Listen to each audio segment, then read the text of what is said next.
knew that this is a moment to teach people about something that the entire Christian world shares, but we as Jews don't really understand what is happening.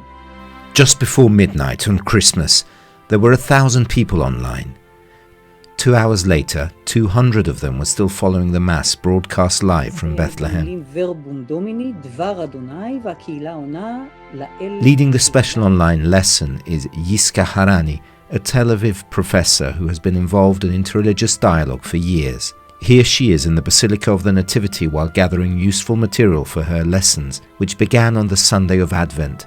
The goal, to explain Christmas to a Jewish audience. Every psalm and every responsorium and everything of the liturgy, I translated to them. So I say, okay, listen to this now. It says, Hodie natus es, ta ta ta ta. This is the answer of that.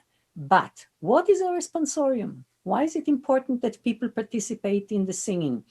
Next to me, Yisca explains, I wanted an Israeli institution, and I'm very grateful to the Tower of David Museum in Jerusalem for sponsoring the Christmas Eve initiative. Many people are eager to understand, to decipher what they are up against. Although it must be said, for a Jewish audience, the Old Testament readings certainly sound familiar. And I mentioned the fact that there's a different interpretation, and I think it is very important in interreligious dialogue not to speak only about the common denominators. I think the most important part of a dialogue, of an interreligious dialogue, is to admit, to face, and to accept differences. This particular year also held great opportunities, Yisca concludes. Thanks to technology, I was able to involve people for whom it would otherwise have been very difficult to participate.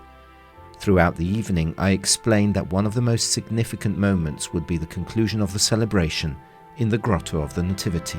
I was like hinting to them, you may be tired, but listen, this is special. I said it several times. I said, in Rome, you don't go down to the Grotto of Nativity, even if this is the Pope. They got the point. This is the only place in the world that the midnight mass reaches its climax, not by having a crib artificially done, but going to the real place.